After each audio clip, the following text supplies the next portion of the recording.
Olá, seja muito bem-vindo ao nosso podcast do Espaço Treinando para a Vida. É uma alegria ter você aqui conosco. E eu sei que você já está doidinho aí para deixar o seu like, porque você sabe que esse tema de hoje é muito importante, não é mesmo? Então já deixa o seu like. E hoje nós vamos falar sobre um assunto que muita gente corre de falar, mas que no fundo precisa falar: a vida financeira, a gestão financeira. E nós queremos falar hoje especificamente para os profissionais da saúde, tipo psicólogo, tá?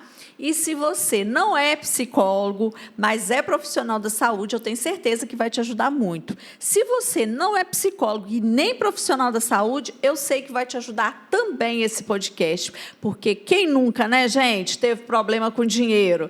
Então, nós vamos chamar aqui para nos ajudar nesse podcast Alice. Alice, eu quero que você mesma se apresente, fale um pouquinho de você, o seu nome, né, para as pessoas te conhecerem e saberem um pouco sobre o que você faz. Muito bom. Obrigada, Cleide, pelo convite, né? Fico feliz da gente trazer esse assunto que é tão importante para a vida dos brasileiros.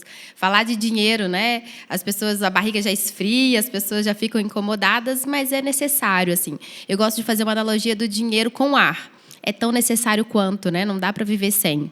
Então, esse é o ponto. Eu sou a Alice, sou planejadora financeira. Hoje trabalho ajudando pessoas, autônomos, né, e pequenos negócios a cuidarem melhor do dinheiro. Então, essa é a minha paixão, né? Amo trazer leveza para esse assunto e fico feliz de estar aqui conversando com vocês. Ah, que bom. Também fico feliz em te receber. Gente, nós temos uma outra convidada aqui e eu vou pedir para ela se apresentar. A Isabela, e eu chamo ela de Bela, porque ela é bela mesmo. Ai, obrigada. E eu, na verdade, sou mais acostumada às pessoas que chamaram de Bela. Isabela, eu quase nem me reconheço. Ah, que bom. Então, eu sou a Isabela, eu sou economista de formação, sou planejadora financeira, assim como a Alice, e hoje eu dedico 100% do meu tempo para falar só de investimento em um nicho bem específico, investimento internacional.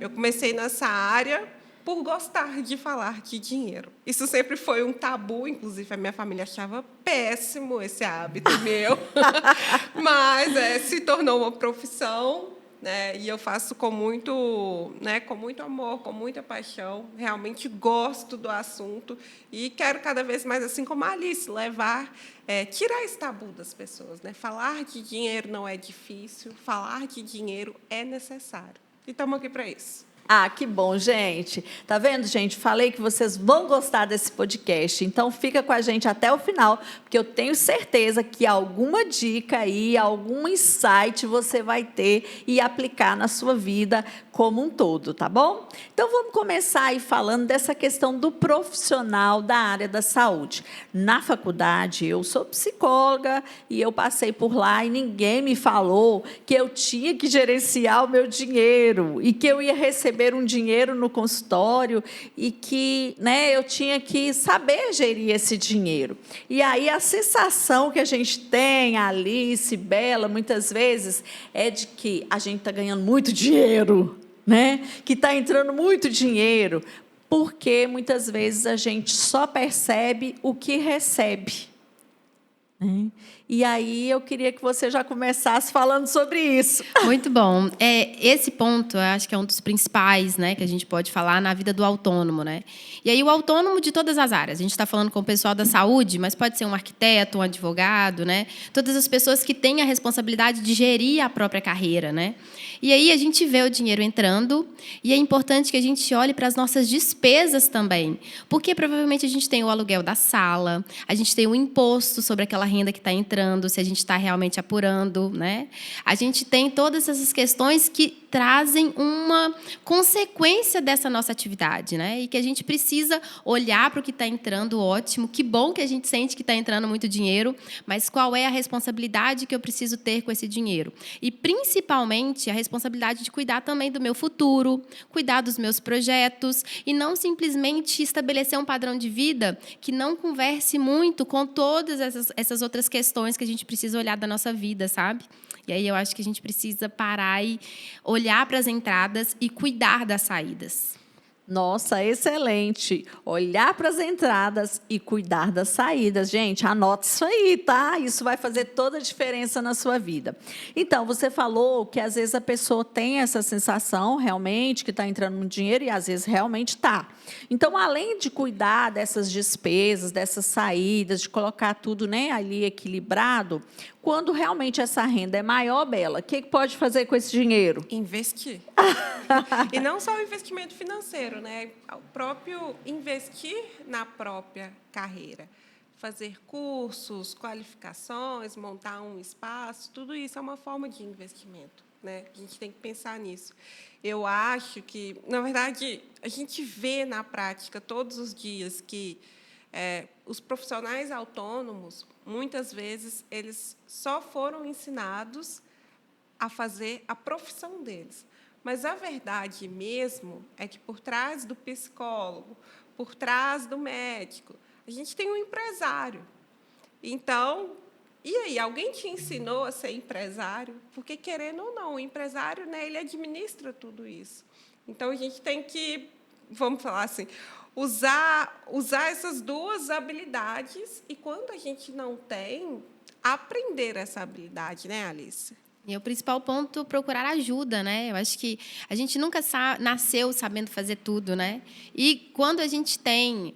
eu gosto de fazer essa analogia, né? Quando a gente tem problema com qualquer área da nossa vida, a gente procura uma ajuda, né? Estamos doentes, vamos no médico, né? Estamos, sei lá, preciso de um fisioterapeuta. Com o dinheiro, a gente trava. Estou com problema e vou fazer o quê? A gente se angustia, sofre com aquilo e não consegue dar nome para o problema que a gente está tendo. E talvez o que a gente precisa é procurar ajuda, né? E trazer alguém para olhar de fora, com um pouco menos de sentimento, um pouco mais de razão, para te ajudar a mostrar o que precisa ser feito, quais são as estratégias que precisam ser colocadas de pé para que as coisas funcionem um pouco melhor. E essa questão da gente se entender enquanto empresa, eu acho que é o primeiro passo de amadurecimento do processo profissional de um psicólogo. Se a gente tem uma vida autônoma, a gente tem uma empresa. Mesmo que ela, nesse primeiro momento, não tenha um CNPJ. Sim. Mas ela existe, efetivamente. Você precisa cuidar dela dessa forma, né? A gente se esconde atrás da não, ainda não tem um CNPJ, talvez não chegou na minha hora ainda, e a gente se esconde atrás disso, mas, poxa, né? Você já é dono da sua hora, você já é gestor da sua carreira, então você tem uma eu-presa, né? Se não é uma empresa, é uma eu-presa. Ah, verdade. E uma das perguntas que os psicólogos normalmente me fazem quando eu faço a mentoria para eles, né? Não uma pergunta, mas uma queixa também. Quando eu falo que ele precisa gerir a vida financeira, que ele precisa se organizar, aí ele fala assim, mas como que eu vou me organizar se a minha renda muda sempre? Porque, às vezes, eu estou com tantos pacientes e aí interrompem ou não vem naquela semana. Eu nunca sei quanto eu vou ganhar. Você já se deparou com isso? Muito, assim, eu acho que o principal, vamos pensar, a vida do autônomo, ela tem muitos lados positivos, né? A gente pode gerir a nossa carreira, a gente pode gerir a nossa agenda, tem muitas coisas boas atreladas. Se a gente pode dizer, talvez, um ponto que as pessoas sentem como não tão positivo, é essa renda variável. É a gente ter a incerteza quanto às nossas entradas no futuro, né?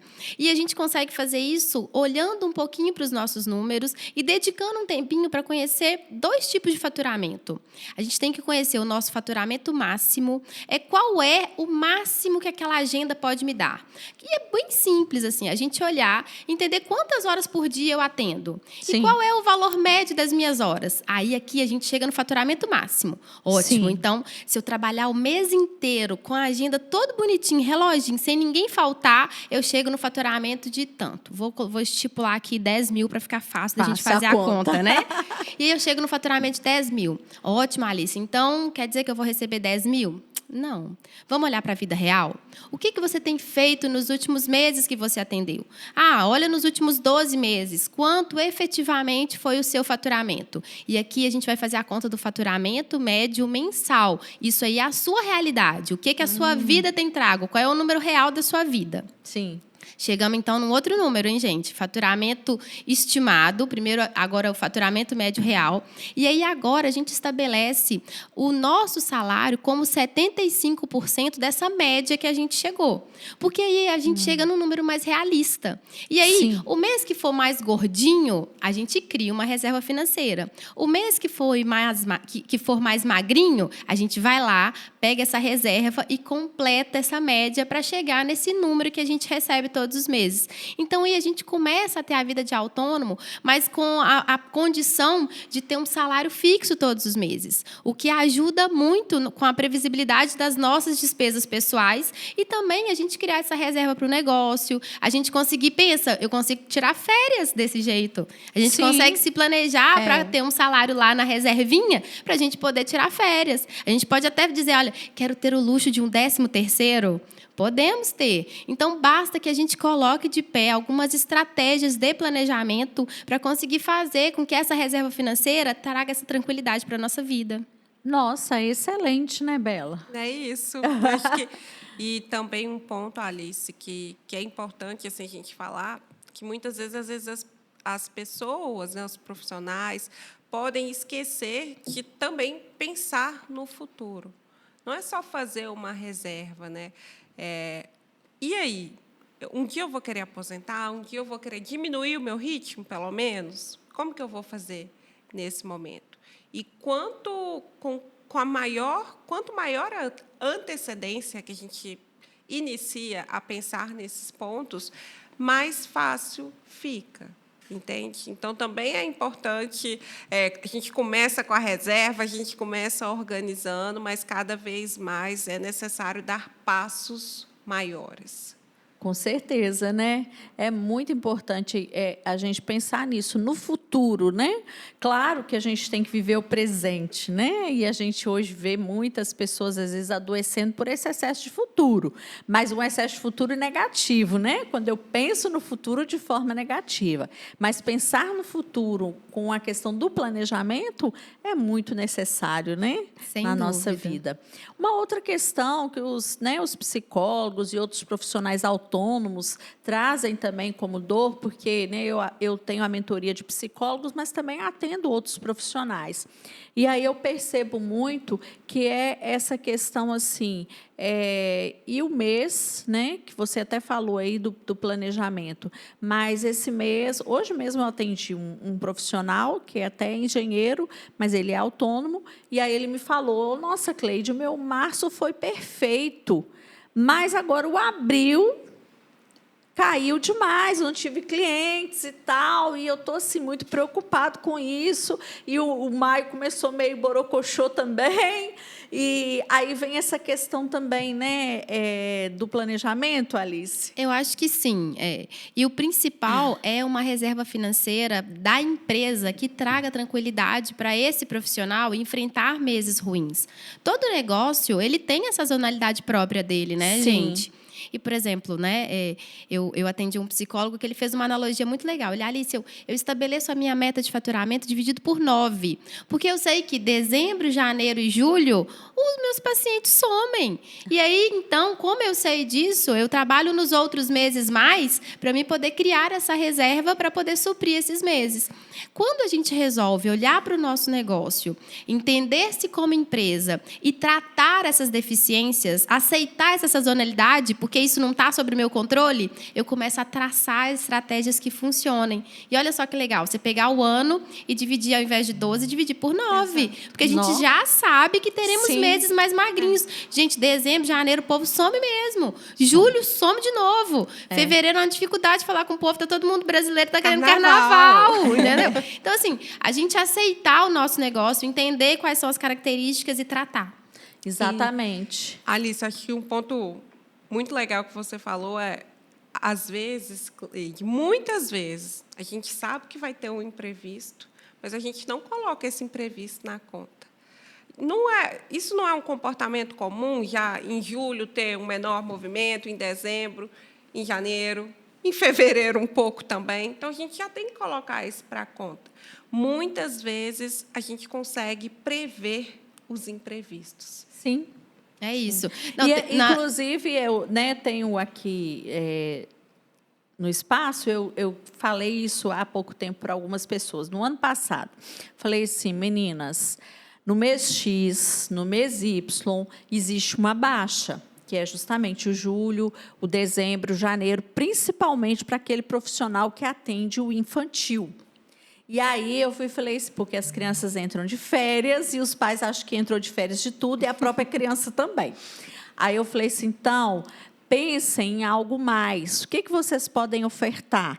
Um treinamento, uma oficina, um curso, algo que vai suprir esse momento. Porque como elas estavam fazendo uma transição, vindo, né, de empresas que trabalham com convênio, e que aí elas recebiam sempre um mês depois, e aí acabava tendo o dinheiro ali nesses meses, aí quando vieram para o particular, eu fui e falei, pensem nisso, esses meses. Aí ficou, enrolou e não fez. Aí chegou nos meses, Cleide, eu estou muito apertada, não sei como que eu vou fazer e tal. Aí é o que a Bela falou. Existem coisas que são previsíveis e que a gente tem como ter uma tomada de decisão para implementar uma ação que vai suprir ali aquele momento. Exato. E usar a criatividade. Você deu um exemplo muito bom, né? Sim. Por exemplo, vamos fazer um evento como começar o ano com as emoções organizadas. É um ótimo evento para você fazer no final do ano, que é uma baixa temporada. É, exatamente. E que está todo mundo querendo algo novo para o próximo ano. É isso. Gente, as emoções de final do ano não é fácil, não. Eu acho que eu já quero me inscrever nesse. Já estou dizendo. Já temos a ideia. Exatamente, já temos aí. Bom, outra coisa assim, que é importante da gente pensar, eu até trouxe algumas queixas assim, que eu escuto muito, né? Não sei quanto cobro da sessão. Não faço nem ideia qual o valor que eu vou colocar. Eu, como mentora e como já tenho 20 anos de carreira, geralmente eu oriento, né? Mas eu queria ouvir a voz das consultoras aí financeiras, né? Muito bom. Adorei. Essa questão do preço é uma dificuldade para todo mundo, né? Aí aqui, preço, eu falo que preço é uma arte, né? Porque a gente precisa pensar nele, principalmente do primeiro ponto da aceitação. Sim. O preço ele tem que ser aceito no primeiro momento pelo psicólogo que vai falar esse preço. Porque a gente tem que falar, gente, de uma forma confiante. Porque se a gente não está acreditando no preço que a gente está cobrando, imagina a pessoa do outro lado que está ouvindo. Eu quero até fazer um adendo aí que eu falo isso com eles. Que eles, às vezes, querem cobrar, por exemplo, R$200 de uma sessão. Quando eles vão fazer o tratamento deles próprio ou de algum parente, aí eles viram para o colega psicólogo e falam assim, você não pode dar um descontinho para mim, não? Fazer um desconto para mim, para minha mãe, não sei o quê. Aí eu falo assim, está errado. Se você quer receber X, por que você quer pagar Y? A gente tem que se valorizar em todas as profissões, né? E eu acho... E valorizar o colega. Com certeza. Se valorizar, você se valoriza a sua profissão, o seu colega é a mesma. Não então, é? por que agir de uma forma diferente? É isso. Então, acho que o primeiro ponto, quando a gente fala de preço, a gente precisa aceitar o preço. Para a gente poder ser convincente o suficiente para convencer o outro de que nós valemos aquele preço que nós estamos dispostos a cobrar. E aí, depois, a gente precisa olhar para a praça. Como é que estão os outros psicólogos que estão atendendo nessa região? Porque, normalmente, regiões mais caras, elas também cobram mais caro, até pela estrutura do local. Então, Sim. isso também precisa conversar, né? Eu acho que é o segundo ponto. E o terceiro ponto é a experiência desse profissional. Que isso também precisa estar incluído no preço, né, gente? Quanto tempo de experiência? De todo mundo, eu atendo a uma vasta gama de profissionais. Se tem bicho que gosta de estudar, é psicólogo, né? O povo que está lá no orçamento, sempre um curso, um seminário, livro tem um monte. Então, assim, isso tem que estar dentro do preço. Então, a gente precisa olhar para o preço e validar essas três... Eu falo que são 3 pilares, assim. Acho que o primeiro ponto é o da aceitação. A gente tem que aceitar e o paciente do outro lado está conseguindo conversar com esse preço, está sendo aceito. A gente precisa olhar para o mercado, entender como é que isso está funcionando e também olhar para a nossa experiência e falar, eu estou cobrando algo condizente? E aí, olhar para esse lado. E dentro dessa experiência, né, vem essa questão do investimento que eu faço, né? E Cleide e Alice, tem um ponto que muitas vezes as pessoas esquecem de colocar na conta. Elas colocam toda a experiência, colocam os custos, o aluguel, né, a energia para o ar-condicionado funcionar, tudo, os custos. mas esquecem de falar de impostos. É uma coisa que, na prática, a gente vê que acontece com uma certa frequência. E aí, quando a gente tem que pagar, é como se estivessem tomando da gente algo que não deveria ter sido. E se esse imposto está no preço, está tudo certo que ele depois saia, né? Acho que faz todo sentido essa inclusão aí. Outra questão muito importante, né, nessa questão do preço é também se orientar. Nós temos o CFP, né, que é o Conselho Federal de Psicologia. Anualmente, ele tem uma tabela que é reajustada e lá a gente tem três valores. Nós temos o valor mínimo, o valor médio e o valor máximo. Então, isso nos ajuda também a nortear esse valor que a gente vai colocar na sessão. Hoje, por exemplo, uma sessão mínima pelo CFP é de R$ 207. Né? Então, por aí a gente já vê que tem muita gente abaixo desse valor, mas é o que você falou. Às vezes a pessoa não aceita, às vezes também ela não está bem orientada com as despesas, com os impostos, com o investimento, né, para poder colocar um valor justo. Porque eu falo assim, tem que ser um valor que seja justo. Eu acho que esse ponto é o principal, assim, né? E principalmente justo com a gente, né? Sim. Justo com esse profissional que está ali dedicando as horas da vida dele. Por mais que a gente ame o que a gente faz, a gente não está fazendo filantropia, né, gente? Né? Acho que a gente consegue tentar organizar na nossa agenda um horário para a gente poder fazer filantropia. Mas a gente precisa pagar as contas, os boletos estão aí, né? E a gente, no primeiro ponto, a gente tem que ser justo com a gente mesmo, sabe? Enquanto profissional que precisa ser remunerado e bem remunerado pelo bom serviço que está prestando. Excelente. Eu sempre falo isso, né? E recentemente eu ouvi de uma mentoranda minha falar, né? Que eu falo assim com as pessoas: a gente vem da faculdade com uma mentalidade que a psicologia é algo, né, muito humano, muito romântico. Então eu tenho que fazer psicologia por amor. Eu amo a psicologia e eu sou psicólogo por amor e eu faço psicologia por amor. E aí vem aquela velha história do casamento, né? Você casar só por amor, amor não enche barriga.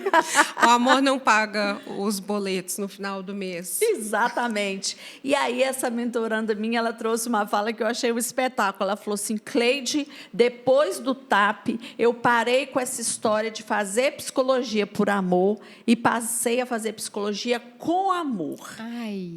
Lindo, né?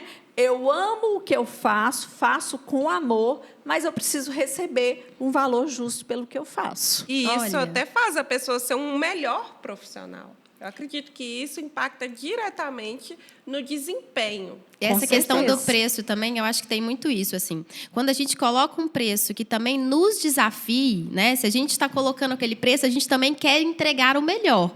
Então, quem está do outro lado está valorizando aquilo que ele está pagando, ele vai fazer jus ao tempo que ele vai estar junto com aquele psicólogo, e a gente também vai querer entregar o nosso melhor. Então, o preço ele também tem essa parte intangível da relação, que eu acho que ajuda muito, assim. A gente se compromete, já que uma vez a gente está cobrando valor justo, a gente também se compromete a entregar tudo que a gente pode naquele momento. E o cliente, se está pagando um valor justo, ele também vai querer sugar o máximo daquele momento. Então, eu acho que é uma relação de ganha-ganha. Com certeza. Já tive várias experiências ao longo da minha carreira de pessoas que, às vezes, a gente fazia uma filantropia ou pagava um valor social e ele não render na terapia. Não render, né? Por quê? Porque não está investindo. E isso acontece, se a gente colocar isso como exemplo, isso acontece em vários cenários. Por exemplo, você tem um curso que você quer muito fazer. O curso, vamos imaginar 2 cenários. O curso é de graça. No outro, o curso você precisa ralar para pagar. Em qual cenário você vai dar mais valor para esse curso? No que você tem que ralar, né? É que você vai aproveitar e sugar o máximo desse curso, né? Exato. É isso, assim, eu acho que o que a gente realmente está colocando dinheiro, a gente também coloca a nossa energia, coloca o nosso empenho, prioriza aquilo ali dentro da nossa vida e a gente vai colher frutos disso, né? Então, acho que... É muito aquela história, né, da gente dar valor, né, àquilo que custa para a gente, aquilo que tem, né, um suor, que tem um preço para a gente. Então, a gente valoriza. E, inclusive, nessa questão, quando o paciente ele paga o valor integral e ele paga esse valor justo, ele investe mais, a terapia dele dura menos. Ele encerra ela num tempo menor, porque ele investiu tanto, não só financeiramente, que ele vai ter um resultado mais breve do que aquele que paga um valor menor, que fica ali toda a vida. Muito bom. Né? Faz todo sentido. Aqui, vamos perguntar outra coisa, então, além de colocar preço. Tem uma pergunta que eles me fazem muito também. Cleide, o que é melhor? Eu cobro por sessão ou eu cobro por mês?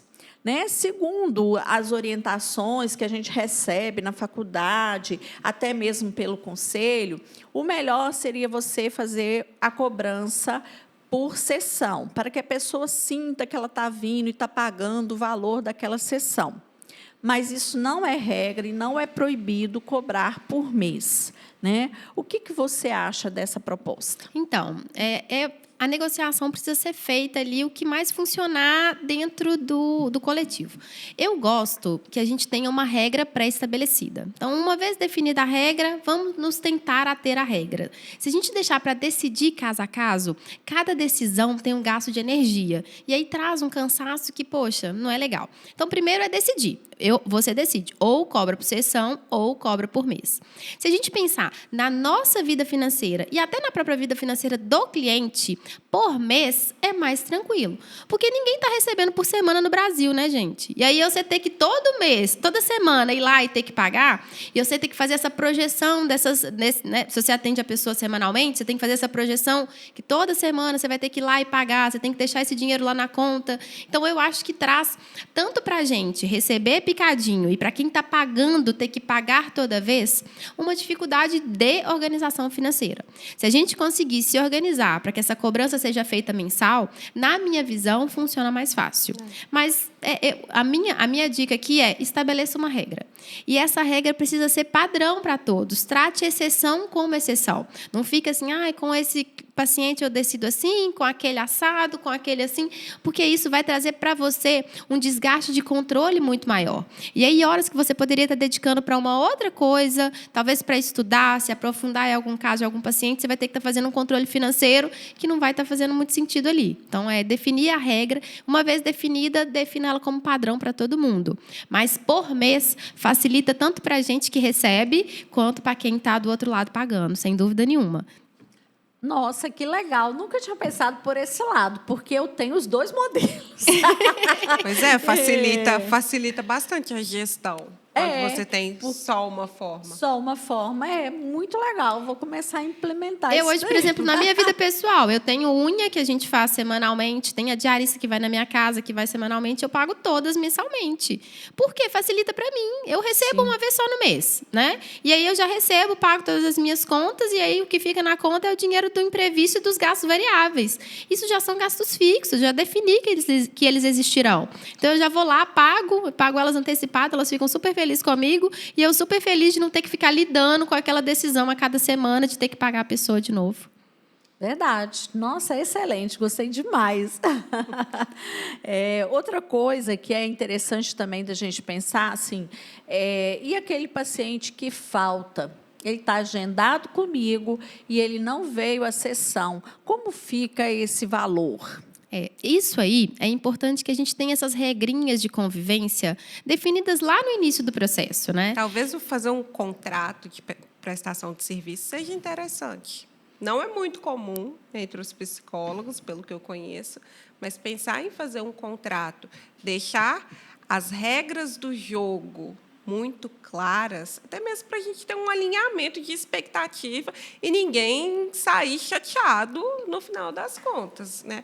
Continua, Alice. É isso, assim, a gente fica, acho que no início, quando esse paciente chega, né, a gente fica cheio de dedos para poder tratar com ele, né, e a gente fica deixando alguns assuntos que a gente entende como mais delicados para no futuro. E aquele momento que ele está chegando é o melhor momento para a gente falar assim, olha, feliz que você está aqui, feliz que você topou, né, caminhar com esse processo, e olha só, vamos deixar algumas regrinhas já combinadas para a gente poder desenrolar e tudo acontecer bem? E aí eu acho que tudo combinado não custa caro, né? E aí, se está combinado, olha, aconteceu algum imprevisto, se até 48 horas está tudo bem, mais do que isso, eu fico com uma dificuldade de repor a agenda, colocar uma outra pessoa no lugar, e aí eu preciso, né, aquela sessão ser paga efetivamente, né? E aí talvez conversar, talvez se a pessoa foi um imprevisto muito sério, algo de saúde e tal, falar, olha, vamos remarcar então, a gente talvez abrir algumas exceções para casos que são realmente exceções. Não fazer da exceção uma regra. Exato, e aí eu acho que vale o combinado no início. E a gente não ficar deixando esse combinado para depois, sabe? Aproveitar que está começando, que aquela relação tá no comecinho, já deixar esse limite pré-definido. Mas você falou uma coisa muito interessante. No início do nosso podcast, é difícil, muitas vezes, para as pessoas falarem sobre dinheiro. E aí, nessa realidade do psicólogo, me deparo muito com essa questão. Nossa, mas a pessoa chegou na primeira sessão, ela estava muito mal e muito deprimida, e aí eu não consegui fazer o contrato com ela. E, às vezes, na mentoria, eles falam assim comigo, eu fiz o contrato, mas só verbal, falei como que vai ser. Mas essa realidade, né, ela é pouco frequente, como a Bela falou, mas ela é prevista, né, pelo nosso conselho e por outros órgãos, que você faça um contrato por escrito. E, recentemente, eu até sugeri para os meus mentorandos de, ao invés de colocar contrato, colocar acordo terapêutico. Fica um nome mais suave, né? Gostei. Acordo terapêutico. E nesse acordo tem que ter isso. Quantas horas úteis você precisa dizer que não vem a sessão, né? Se essas sessões que é paga no mês vão ser repostas, porque elas já foram pagas, né? Se há possibilidade de remanejar.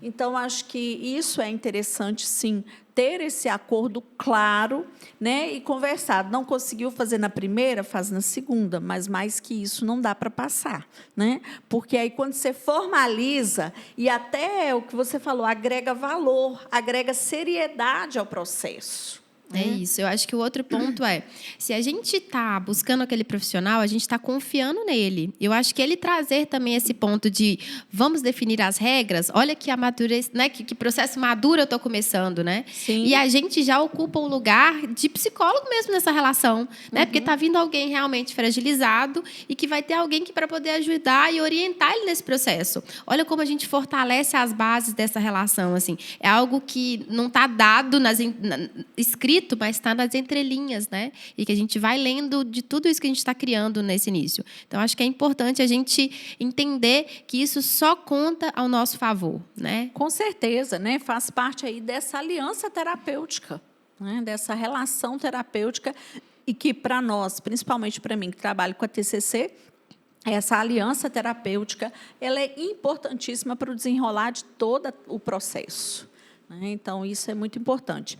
Bom, vamos para mais uma perguntinha que não quer calar, devo separar as minhas finanças pessoais das minhas finanças profissionais, uma vez que eu sou uma eu-presa?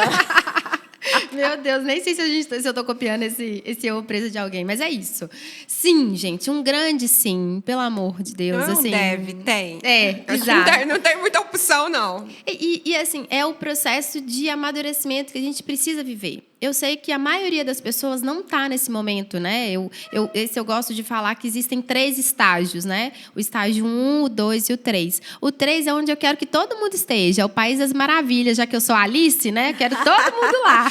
Perfeito. É isso, assim. E o 1 é onde a maioria está, infelizmente, que é no caos financeiro. A gente está com aquilo ali tudo bagunçado, a gente recebe do paciente, já vai ali no supermercado e gasta esse dinheiro e não sabe, né, o que está entrando, o que está saindo, o que é o dinheiro da empresa, o dinheiro que paga o aluguel da sala é o mesmo que paga o pet do cachorro. Então, assim, infelizmente, esse caos financeiro não ajuda a gente no nosso processo mesmo profissional, né? Ele não traz muitos benefícios e traz para a gente uma inquietude, assim, sabe? Essa falta de clareza dos nossos números faz com que a gente, às vezes, ache que não está ganhando bem, acha que talvez o problema está no gastar demais, talvez a gente nem está olhando realmente para o problema que está acontecendo. A falta de clareza faz com que a gente não enxergue o real problema. E aí, então, a gente não traz a solução. E a organização financeira, acredito que seja o maior ganho dela, né, Alice? Ela traz paz, ela traz tranquilidade. E muitas vezes, se a pessoa, né, se o empresário não consegue fazer isso sozinho, é um assunto que vale a pena também buscar uma ajuda, buscar um auxílio. Exato. E aí, então, o estágio 1 é o caos, né? A gente, infelizmente, não consegue separar o que é dinheiro da empresa, o que é dinheiro pessoal, o que são gastos de cada uma das duas entidades, e a gente tem que sair daí. Só que, para sair daí, a gente precisa começar no processo. E é um processo de conhecer os números da nossa vida. Então, mesmo estando dentro de uma única conta corrente, né, que é normalmente a gente está, a gente já começa a endereçar, começa a criar alguns controles, e aí a gente passa para o estágio 2. A gente está parcialmente no 1, tem um pouquinho de caos ainda, e ainda não está na separação total, que é o 3. E aí o passo 3 é realmente, tem uma conta profissional, uma conta pessoal. Recebo dos meus pacientes na conta profissional, pago na conta profissional todas as despesas que são do negócio, referente à minha vida profissional, e essa conta me paga um salário. E aí a gente pode definir, se a gente recebe dos clientes semanal, a gente pode definir um salário semanal que vai ser transferido para essa conta. E aí a gente faz todas as nossas despesas pessoais na outra conta pessoal. Então, esse processo, né, até a gente chegar nesse momento 3, vamos dizer assim, não é imediato, não é do dia para a noite, a gente precisa topar viver, mas a gente sabe que ali, do outro lado, está um passo muito importante na vida de todo profissional. É um processo. Eu vejo muitos pontos similares com o próprio processo com o paciente, né? É um psicoterapia, processo. Verdade. E aí, muitas questões também vêm relacionadas aos impostos. Eu não pago imposto, né, porque eu não atingi o teto aí do imposto de renda, e aí eu vou ali driblando isso, eu não tenho um CNPJ. Como que é isso? Vocês conseguem trazer alguma luz para a gente nesse sentido? Então, essa parte do imposto, né, a maioria das pessoas não tratam isso da seriedade que deveriam, até que elas recebem uma cartinha muito amorosa da Receita Federal, sabe? E aí, olha, eu tinha que ter olhado. Tinha, né? Se a gente trabalha, se a gente tem uma renda, a gente tem um imposto de renda, né? E que, mesmo que a gente não tenha uma empresa, a gente precisa recolher como pessoa física. Tem alguém que está pagando para a gente um recurso e a gente, então, vai lá e declara que a Isabela pagou para mim um valor referente ao serviço A, B ou C e recolhe o imposto referente àquela atividade, se houver imposto. Porque pode ser que a gente realmente esteja na faixa de isento e está tudo certo, mas isso não nos exime de ir lá e contar para a Receita que eu estou trabalhando e recebendo recurso das pessoas. Quando a gente vai lá, diz que a gente trabalhou e coloca também todas as nossas despesas para trabalhar, porque quando a gente vai acertar as contas com a Receita, não é só o que a gente ganha, a gente também gasta. A gente tem o aluguel da sala, a gente tem a energia. Então, tudo isso também entra na conta. Então, pode ser que a gente tenha efetivamente que não pagar, mas a gente precisa ir lá e prestar essas contas, sabe? Isso é uma tarefa nossa, enquanto autônomo, uma responsabilidade nossa que vem junto com esse pacotinho. É o processo de profissionalização do negócio. Né? Não tem como a gente fugir disso. E hoje, na realidade, tem muitas vezes também os próprios pacientes eles solicitam as notas. Então, a gente precisa, né, atender o paciente também nesse quesito. Então, se você não se profissionalizar, pode ser que você também limite o seu crescimento. E tem um outro ponto, assim, hoje, né, a vida nossa financeira ela já está dada. Né, as informações já estão aí, né? Os bancos, né? Assim, a gente não está contando, não tem como fugir. A não ser, não, vou receber só em dinheiro e aí vou gastar o dinheiro, mas então você vai guardar no cofre. Vou guardar no cofre, vou colocar debaixo do colchão. A gente não vai poder construir patrimônio, não vamos poder comprar casa. Porque se a gente comprar uma casa, você comprou com qual dinheiro? Você nunca me disse que você teve dinheiro. Então, é importante, gente, assim, eu acho que é colocar o imposto no preço, saber que aquele valor ali não é seu e que ele é endereçado para um outro lugar, e aí está tudo certo. Fazer o certo custa mais barato. Exato, muito bom. E aí, outra dúvida para eu poder, né, recolher esses impostos, eu tenho que ter um CNPJ, eu tenho que ter uma empresa, eu posso ter MEI, como é que é? Então, eu imagino que psicólogo não possa ser MEI, né, gente? Não. Isso aí, já sabemos que não. E o ponto é, a gente precisa entender qual é a fase profissional que você está. Existe uma eficiência tributária em se ter uma empresa e recolher os impostos através de uma empresa. Só que a gente tem que estar para uma faixa de faturamento que faça jus aos custos que vêm com essa atividade empresarial, com o CNPJ. Então, aqui é uma análise tributária, sabe? A gente parar, fazer uma análise tributária, olhar para o seu contexto, que aí é individual de cada um, e falar, poxa, agora estamos na fase de recolher esse imposto via pessoa física ou recolher via pessoa jurídica. Mas recolher é uma regra, não dá para correr.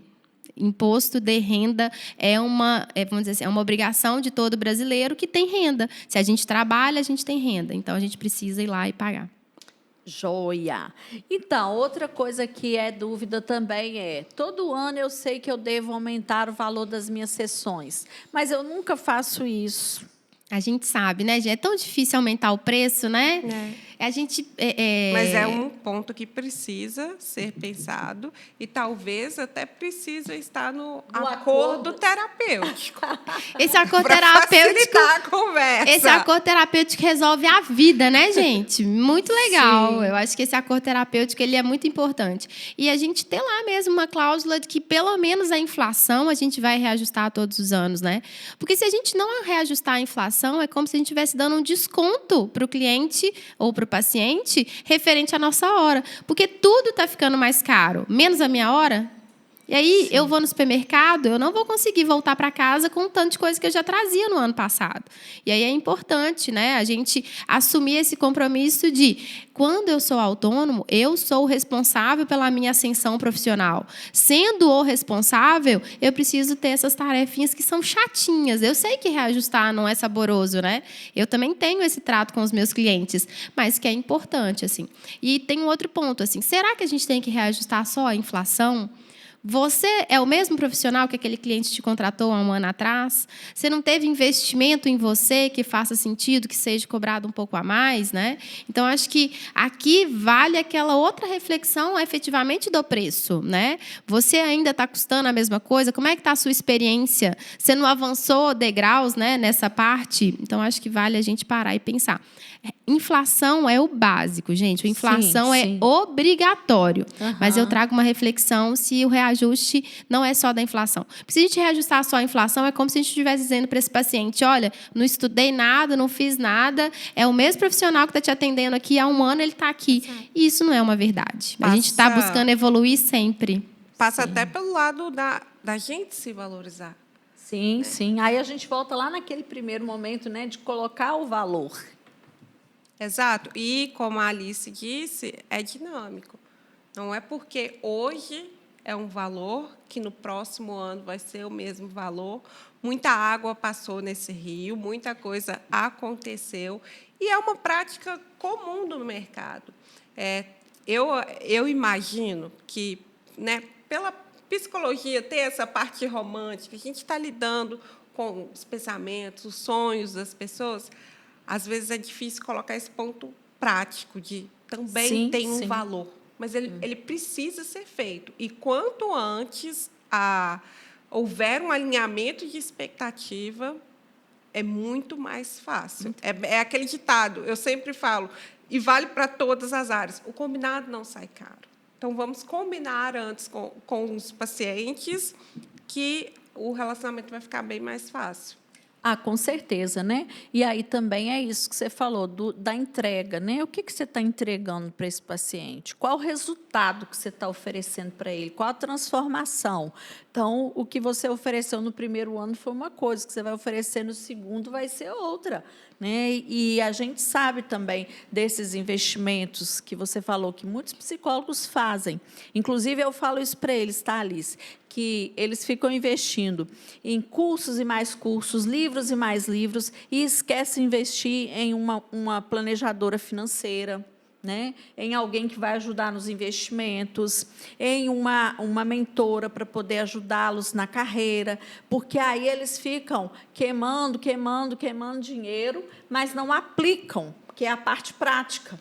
continua romantizando, continua achando que só o conhecimento teórico, que é muita coisa, não é só, né, vai adiantar. Aí eles continuam replicando aquilo que a faculdade ensinou. Na faculdade, você precisa ser um bom profissional acadêmico, né? Um profissional que vai estudar e vai ajudar o seu paciente, mas não te prepara para o mercado. E aí ele continua repetindo, porque ele não investe em ficar preparado para o mercado. Muito bom, acho que faz todo sentido. Né?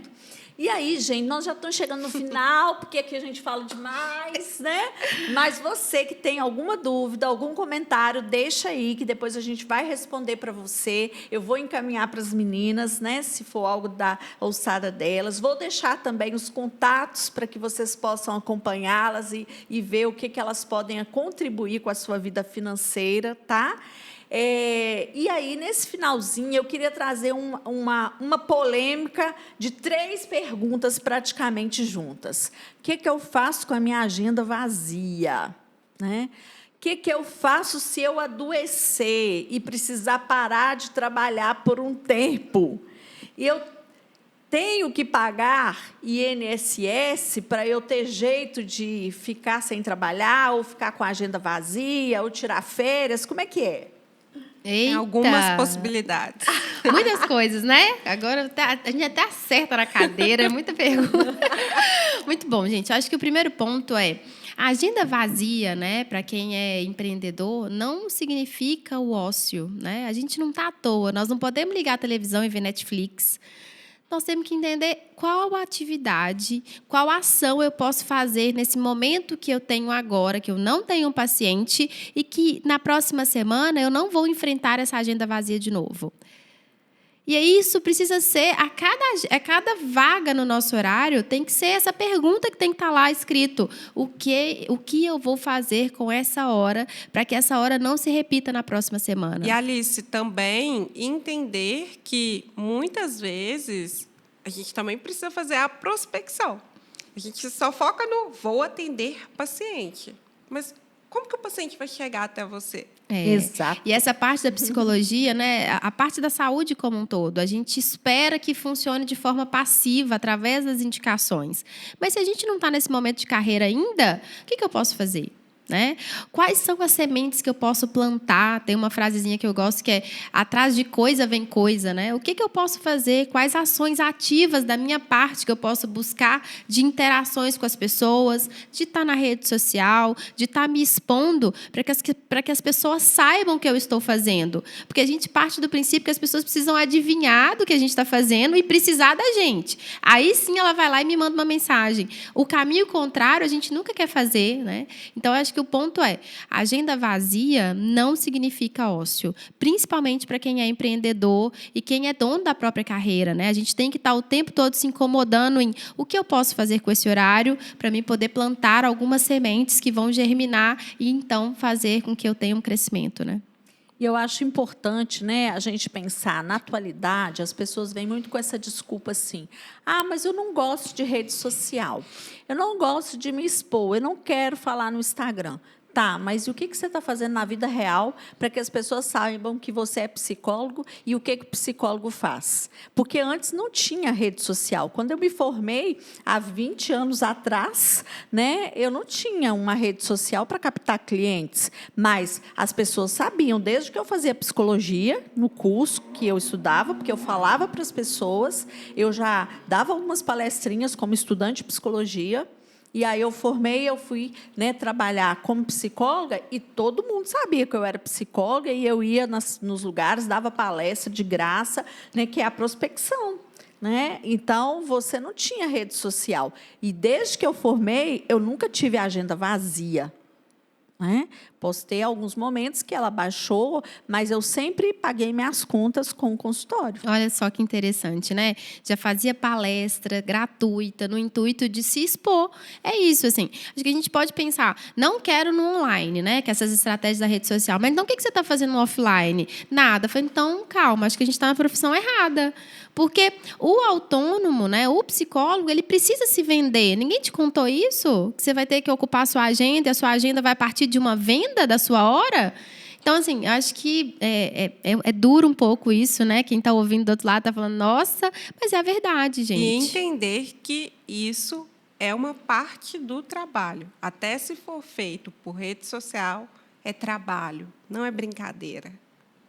Entende? Adulto Levar faz o isso que a precisa sério. A ser gente faz o que feito, né? precisa ser feito, não só o que a gente quer. Ótimo, meninos, estou adorando. Exatamente, porque eu falo isso com eles, falo assim, olha, você tem uma agenda de, por exemplo, 5 horas de atendimento diário. Nessa agenda, além das 5 horas de atendimento diário, você tem algumas horas que você dedica ao estudo de caso, ao planejamento das sessões. Tá, mas e aí, qual a hora que você vai dedicar à captação? Qual a hora que você vai dedicar, né, à produção de conteúdo? Ainda que você contrate uma agência, precisa ter a sua supervisão, a sua cara, o que você vai postar lá na rede social. Então, isso tem que estar dentro da sua agenda. Por isso que eu compro uma briga aí meio ferrenha com os planos de saúde, no qual o psicólogo entra lá, 8 horas da manhã, sai 8 horas da noite, atende de 40 em 40 minutos ou de 30 em 30 minutos e recebe, às vezes, R$ 20 por sessão. Olha. Esse psicólogo vai ter condição de estudar caso clínico? Ele vai ter condição, por exemplo, de fazer esse planejamento de conteúdo? Não vai, né? Então, a gente precisa pensar isso que você falou, é trabalho. Planejar conteúdo, dar palestrinha, né, fazer uma live ou falar para as pessoas nos grupos que você participa, isso está dentro do seu horário de trabalho. Exato. E é isso. Se tem um horário vazio lá na sua agenda, preencha ele com esse monte de atividades que a Cleide falou aí, que certamente daqui a pouco ele não vai estar vazio mais. Sim. Tá. E sobre o INSS, férias, como que funciona? INSS é outra coisa, meu povo. Não é facultativo, não, é obrigatório, sabe? Nós não temos essa opção de não pagar. Somos brasileiros, moramos no Brasil, o INSS, ele é obrigatório. E aí, um outro ponto é, além de ser obrigatório, ele não é só para aposentadoria. Exatamente. Ele é um seguro social para o presente. Se algo te acontecer, você está ali, né, protegido pelo amparo, né, do governo. Então, eu acho que é importante a gente... Caso muito simples é o da gravidez, né? Porque, às vezes, a gente pensa só na doença e que a doença nunca vai acontecer. Mas é a gravidez. É uma coisa comum. Nós, mulheres, ficamos... Eu nunca fiquei grávida, espero um dia. As mulheres ficam grávidas. Isso não vai acontecer com as psicólogas. Então, o INSS serve como um apoio para isso. Mas também a gente precisa pensar... será que, para a minha situação, o INSS vai ser o suficiente? Sim. E aí eu acho que a gente... Então, o INSS não dá para não pagar, ele é obrigatório para todos os brasileiros. E o segundo ponto é, o que mais eu preciso fazer além do INSS, né, gente? Que eu acho que é um ponto que a gente precisa olhar de uma forma madura e entender que a gente precisa fazer alguma coisa a mais.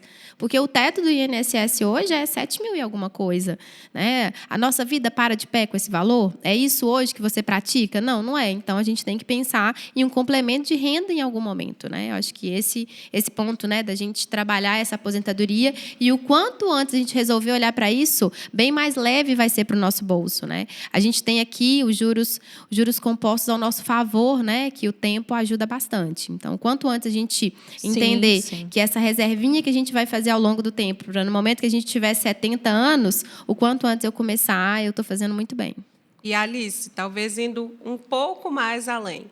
Em algum sentido, em algumas situações, né, para algumas pessoas, pode também fazer sentido, Cleide, a contratação até mesmo de um seguro. E as pessoas também têm na cabeça o preconceito, o tabu de que todo seguro é caro. E não necessariamente.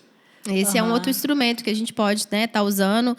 E até a questão de fiquei doente. Se você tiver um seguro, ele pode estar né? Então, acho que o ponto Inclusive, eu tenho profissionais médicos, amigos meus, que tiveram situações que eles precisaram parar de trabalhar e o seguro foi o que segurou as ondas, porque o casal médico e os dois ficaram sem trabalhar. Pois é, então tem a questão, né, do seguro que pode ajudar e a gente realmente se comprometer com uma reserva financeira, né? Acho que fiquei doente e agora? Tenho uma reserva financeira para poder ficar doente tranquilamente, né? Não sei se é possível ficar doente tranquilamente, mas é isso. Recuperar tranquilamente. Exato, assim, acho que a reserva financeira ela é mandatória na nossa vida, né? Acho que é importante a gente entender que é uma responsabilidade nossa, ela não vai nascer automaticamente se a gente não tiver a intencionalidade de criá-la, mas que ela vai trazer benefícios, principalmente, né, para poder encarar os imprevistos que a vida traz. E a vida é criativa, né, gente, para trazer. Meu Deus! Sim, como é, né? É isso. E assumir essa responsabilidade, né, Alice? Assumir a responsabilidade de que a minha vida financeira ela está sobre minha responsabilidade. Eu preciso cuidar, querendo ou não, gostando ou não. Eu tenho que fazer, né? É isso, somos adultos, como já conversamos por aqui. Verdade. Meninas, muito obrigada pela participação de vocês, as excelentes contribuições. Acho que a gente poderia ficar aqui mais umas 2 horas falando, ainda teria assunto. Mas a gente precisa encerrar, e aí eu quero deixar à vontade nesse momento para vocês deixarem alguma mensagem final, alguma coisa que vocês acham importante de falar, tá? Para a gente finalizar. Muito bom, gente. Obrigada, Cleide. Acho que o assunto é importante. Acho que abordamos temas, né, que realmente são dores comuns dos psicólogos, né, que a gente atende e que a gente percebe que são realmente... Acho que as perguntas foram muito pontuais. E a gente fala sobre isso na rede social, né? Então, se alguém quiser seguir, meu Instagram é Finanças Sem Desculpa, exatamente o discurso que a gente acabou de trazer, né? Acabou a desculpa para não cuidar do dinheiro. A gente traz lá uma forma leve, né, tentando realmente ajudar as pessoas a cuidar disso. Então, quem quiser acompanhar a gente por lá, esse papo continua. O meu eu também falo sobre isso, é o @bela com um L, .bessa com 2 S. E eu acho que a principal mensagem é entender que a organização financeira, assim como a terapia, é um processo. E a gente precisa começar de algum lugar. Exatamente. Muito obrigada. Obrigado você que nos acompanhou aqui, né? Não deixe de compartilhar isso com mais pessoas, se inscrever aqui no nosso canal, porque toda semana tem um tema novo com profissionais de excelência aqui. Muito obrigada a todos e até o nosso próximo podcast.